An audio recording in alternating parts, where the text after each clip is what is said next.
game in this best of 7 from the final bosses, the gods of the games. Falcons, Apbren, as we start rolling into the land of dawn. It's going to be SRG on blue side up against FCAP on the red. SRG were definitely able to make Falcons Apbren bleed in game number 1. It looked dominant for Falcons Apbren at the start, but then towards the mid-game, SRG with Yoms always looking for the fights, they were able to drag them down to the ground to actually make it a head-on battle. Yeah, I'm surprised that they were able to get the Falcons. They're not clipping their wings just yet, but definitely brought them to eye level, which is surprising. But looking at the emblems so far, seems pretty standard all across the board. However, this starts from the side of Falcons Apbren. In particular, Kyle Teasy, he opted to go for his orange buff first, then make his way down towards his purple, which does give an indicator that maybe they would just want to break the Faraga armor relatively early, just so that Flap Teasy has a better time in lane. Yeah, for sure. I think getting rid of the Faraga armor is going to be top prio for Falcons Apbren, because we were talking about this Exborg pick as well, off cam. The Exborg is really great in lane. In the team fights here, up against a lot of burst heroes, like the Valentina and even the Nolan, he will struggle a bit, but as long as Cram can utilize the lead he gets in the lane, if the rest of the team is able to also just let him do whatever he pleases in the lane, it's going to be A-okay for Cram. Now we get to the 1 minute 30 seconds and nothing has happened down by the EXP side, which gives Cram indication that, hey, it's probably safe on this side of the map for now. And as we notice, Kyle Teasy, he's on the top side, right? He's looking for an opportunity, maybe foreseeing that SRG was going to read into the EXP attack. Because look at them, they're sending 4 members down. Again, for Falcons Apbren, it's all about dealing with Cram, the Faraga armor, because he's going to have auto prio. Especially with Stormy coming around. He gets that passive down, and Cram will just burn those minions for the passive to kill everything. Now, Turtle is up. Purple buff is needed for Sakai to actually stand a chance. But Kyle, he's power farming this entire time. In terms of like the laning phase, honestly, this is a way more manageable game compared to number 1. Good damage there. Onto Few. Placed down by the Cursed Blast, but take a look at Falcons Apbren, who are the ones on the Turtle. Holding it down for now. Flap Teasy has the penalty zone. Can go for the zone, but Skies is really rotating over. Kyle Teasy getting pulled back by Yomes. Eternal Guard coming down as well, but Ogwen will be able to pop the in his Fury straight into the Flicker, knocking 2 members up. The SOD connects, but no one's taking it just yet. Ogwen gets blasted down by the last Insanity, and it will just be 1 for 1. Few going back and forth on the Valentina. Just with the Turtle advantage. Falcons Apbren up top. Super Marco. Blazing Duet. Innocent wants to go for the pin down. Finds it. But there will not be a solo kill. Not now. Man, Innocent refuses to let go of any farm. He's like, I'm gonna pin you to the wall real quick. No. Let me quickly get the cannon. All right, we're done with the trade. Okay, we're done. No more afterwards. But at the end of the day, Falcons Apbren, despite trading both supports for each other, they were able to achieve that turtle. So if we're talking about a matter of inches, it's whether or not this turtle shield is going to make a difference in the upcoming engagement, right? Because right now, it's pretty passive between both top and bottom side, EXP and as well as gold. I think it's going to be that way for the most part, because Falcons Apbren, they're just so good, even in losing matchups, to make it even in the lane. They know that they are just here to farm. In the bottom lane, the Terizla is a losing matchup. Up top, even the Claude is a losing matchup, but somehow they're farming really, really well. You can even see in the XP, Claude, Marco's ahead. Yep. They got to take their time with this, right? They're looking for these big opportunities to make big plays. And I think I'm looking towards Few and as well as Stormy in this particular game, right? Because I think that's the big game changers for each team. We're expecting Flap Teasy to look for the big engage. We're expecting Cram to peel. That's pretty obvious. Even for Ogwen as well as Youms, the big engages happen off of their battle spell timer. So keep in mind, 30 seconds on and 25 seconds on both. That's a fracture damage. That's the burst damage that we were worried about for Cram on the X-Board. Say goodbye to the Faraga armor. Skies now in the bottom lane. Goes for the Defiant Blaze just towards the minion waves. Kyle Teasy together with Flap. The hammer swings a few times. Skies gets zoned away from this turret. Will be able to pick up that last XP cannon minion. But still, a lot of resources down now for Skies, half HP. Yomes, I'm offended, didn't connect Few. Able to use the last Insanity anti-CC to escape. Yeah, nah. I think at this point, they're just going to have to take their time, right? I definitely think that at this point of time... Wait, hold on. That doesn't look right. Cram's got a little more health with that, but still, good patience coming in from Skies, right? His ult is such a big resource for him that he needs to hold for as long as possible. At the same time, where's the Minoan's Fury? Again, time not that well. Eternal Guard, Minoan's Fury, though, catches them. Skies gets knocked up straight into the penalty zone. And now with the last Insanity, Cram, he's trying to burn them down. Is forced to flicker backwards. Falcons Apbren. It's Few with the steal on the last Insanity. Ogwen's trying to pin him down under that turret, but Cram knows better than to stay in the bottom lane all alone. Innocent up top now. Kyle TZ comes in. Innocent still able to survive for a bit, but not for long. Not against the TZ Air. Nicely done coming in from Kyle, right? I mean, if you can... Oh, whoa! Calm down. Ooh. They really want to deny Skies any kind of farm. It's getting tough for Skies. 3 levels down against the Nolan. That was a threat that we were talking about as well in the draft. The Nolan can match the farm speed of Ling. So with the Terizla, so much prio. Now with Ogwen walking forward against Cram, FlapTZ can swing the hammer down with the cannon minion. The Skies will be forced to just go for that purple buff up top. Let's look at this replay one more time here, because again, the way, man, the fact that Kyle TZ just using the ult as a gap closer rather than I want the burst damage, knowing that Innocent still has his dashes, just goes to show Falcons Apbren, they got really clean communication. Like Super Marco's informing him about what is available to make these plays effective. Calculated, always calculated. Maybe that's why he earned the name TZ behind him, right? But again, for SRG, it'll come down to how they're able to slow the game down, but then make those off-angle engages. Yums, again in the mid lane, getting chunked down. You have a game fact. Yep, Stormy leads MSC 2024 with the highest average assists per game at 10.2. He's not looking for those big plays. Oh, wait, hold on. Speed of misery, but it's all the ultimate backline straight into the blazing duet by Super Marco!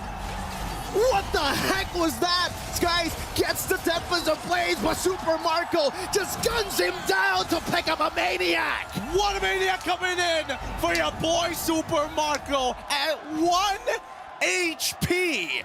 We need a replay of that. We 100%. So we see the initial pushback 3. What? Eternal Guard hits. Where does it happen? Penalty zone hits 3, and Kyle just has so much damage.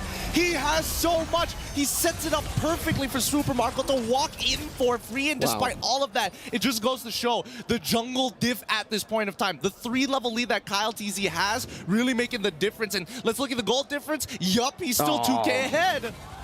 Super Marco, there's a reason he has Super in front of his name. Time and time again, he decides to flex that Super name. Standing in front, no, below a Ling. He got knocked up, he's like, nah, Purify. He was getting stabbed, he's like, nah, I got guns. He's so brave. I don't know, sometimes it feels like he teases people like, oh, I'm gonna take off the bulletproof vest this time. Nah, there's still plating underneath it. Joke's on you. But with this being said, right, Falcons Apbren, they slipped up in game number 1 when Slango Red Giants hit a power spike, and they managed to out-micro them in a singular fight to turn things around and find that momentum. I'm expecting that Falcons Apbren is going to take a much slower approach this time, and yeah, that's what we're seeing, right? They're not sending everybody. They're just, oh, if we hit it, then sure. If we don't hit it, we start backing up and waiting for the refreshes. It's all about poke, I feel, right, at this point of the game, especially considering for Cram, he wants to stay in these team fights for a long time. So if Falcons Apbren can just burst that Faraga armor down, nah, you can't really do much anymore. You're going to be forced to wait for the reset, for the regen of the Faraga armor. But yeah, man, Super Marco. He's like Kakashi with his mask, but Super Marco with his vest. Technically, you take it off, there's another vest down there, there's another plate down there. But at least for Skies, he is looking for farm. On the right place, Yums. I thought he was going to be bursted down there, knowing how far ahead Kyle is. But he just walks up, and Skies is able to get a trade. Few, though. He can stop us if he wants it all. I don't think he spots it all. He checks it, and he cancels it just to slow him down even further. How annoying. Worst yet, I think that Falcons Apbren are in a great position because, honestly, Few, he has his 2 frontliners to create that space for him, and SRG don't have that same capability. Stormy is playing at the very edge of his max range, where Few, he can stay as far away as he wants to. Oh, FlapTZ set it up for me, and Ogren follows up. I can go in and out. Oh, look at the burst damage. On towards him, beating out the Eternal Guard for Peel. Skies is forced back as well. Cram is very low. And they can just stand there. Innocent up top, finding a turret. But look at that view again. Able to find the last insanity. That's a blazing duet. Skies steals the Lord somehow, some way. Marco gets the unstoppable. And Innocent gets a turret. That's a tempo breaker. That's the clearest indication. Look, wait. Let's see. Look at the Lord health. We know what's going to happen. Tempest the Blades comes out the penalty zone. Lands first. Man. 2 levels. A millisecond off. Kyle didn't get his retribution off. He wasn't expecting it. That's really unfortunate. Oh my goodness. And not to mention, right, after everything they got, the Eternal Guard, they also forced Yums to actually flicker out of the way. Technically, that's unacceptable. Falcons Apbren set that up perfectly. They had everything in their cards. But then, up top, that's where Innocent got picked off as well, by the way. But for SRG, Miracle Workers, Kyle walking up again, trying to get that passive down, unable to do so. Skies wants the 1v1. Ooh. Jumps back forward, doesn't have the purple buff, needs to respect that the energy can be depleted. Youm's able to escape Eternal Guard, knock Flapteezy out. Penalty zone from Flap. Not connecting there. A rare mistake. Marco even almost getting bursted down. Forced to blink back with the BMI. But now Skies is looking for him, jumps forward, and will be able to find it straight into the Spear of Destruction. A shutdown as he gets out. The fadeaway, jumps down, autos, doesn't even move. One more auto and walks off. Holy, SRG find a way to crawl back into this game despite everything that's happened. It looks like Falcons Apbren, they're trying to regroup here. I don't want to say that it was an overheat, but there are definitely moments where Falcons Apbren were poking a little too hard for pretty much no value whatsoever. It could be an testament to SRG anticipating the pushback, or we could say that Falcons Apbren, they were hoping for a little bit more from SRG. I don't know what it is, Gideon. Falcons Apbren had such a big lead. Cram taking a whole lot of damage. Even the execute there on the Sky Piercer towards the Firaga armor. I didn't know you could execute the Firaga armor. Yeah, I didn't know that either. Doesn't happen very matchup. often here, but then again, it's not like we see Xborg every other day. When was the last time we saw Xborg? I think that was in the group stages already, man. Because that was the only time we got to see, like, you know, Terizla through. Once we got into the playoffs, man, the Terizla definitely was one of those things where, like, we gotta push him out of the way. But at this point of time, we look at the damage dealt, Nolan's still on top, and even the damage taken, right? Yep, there we go. Xborg as well as Terizla both on top with, you know, Ruby not too far behind. And I think that Youm so far hasn't found a crazy I'm offended yet, right? I think that's the hardest part. Whoever's been throwing the first their abilities first tends to lose that match. But with the Winds of Nature from Slide with Super Marco, maybe he can make the super play. That's something that we have been seeing a lot from Falcons Apbren, but just in the few last minutes, it's been SRG finding those miracle plays, finding those super plays with an assassination from Skies. Somehow, it's like a timer for SRG. Every time they reach the mid-game, they suddenly get a massive power spike. Yeah. I'm trying to figure out, why did Yunus use the I'm offended onto Ogun there? What was he trying to bait out? Maybe he was hoping that Falcons Apbren is going to overheat. I think for both of these teams, honestly, they're looking a lot more similar as long as this game goes on in this best of 7, right? They're baiting each other to try and overheat, baiting each other to overextend, and Yums know that the I'm offended comes back up early. Straight into the Eternal Guard. I mean, this Fury and the Flicker combo. Kyle in the back line trying to find the assassination, but Innocent is able to blink out forward. Now in the back, Skies goes for the chase, the assassination on the Kyle, the Flicker follower from Yums. Skies continues it. What happens to Blaze? Breaks it out and is in the midst of it all. Catches a lot of Blaze. Innocent with a cleanup. And now it's Super Marco running for the hills. Flapteezy and Ogwen cannot deal with this Lord take from the Red Giants. Oh, and now with the Lord take, they can almost guarantee at least one of these inhibitors. If they can get at least one, they can set themselves up for a really good Lord take afterwards. But it all comes down to the real question, who's going to overheat first? Because Falcons Apbren have not been able to get maximum efficiency off of their abilities just yet, despite everything that has happened, right? It looked like Ogun got a really good engagement, and more importantly, we did see Kyle having an insane angle right straight through the mid lane at the cost of a bunch of flickers from SRG. This is why the Nolan, it's really good, especially when you're in the lead, right? But when you get to the 50-50s, when the enemy team was able to weather out the early storm, it's very tough for you to enter these team fights. There's a Don't Run Wolf King. There's obviously a Spear of Misery.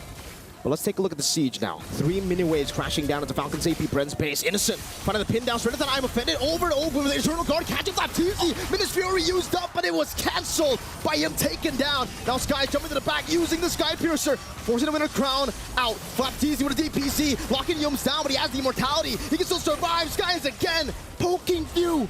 And Falcons Apbren, they live to tell the tale, to see another day. But SRG don't want to stop there. The siege continues. This time to mid lane with Yums over with the conceal already. I'm offended onto Few straight into the stab down. Few taken down, traded in. Blue from Marco with a blazing duet. finding one, going for the trade. The base is open though. Skies assassinates Marco straight into the BMI. Kyle versus the world, now jumping in with a fracture. Unable to get him, innocent 1 HP. Skies goes for it, Minion's Fury onto the cannon minion. Now Ogwen, the master, 2v1. Tempest of Blades, Ogwen taken down, burnt to the ground. Penalty zone. It's a penalty zone. As Flap goes for it, but Skies buys the immortality. And they drag the Falcons to ground level. They're looking eye to eye.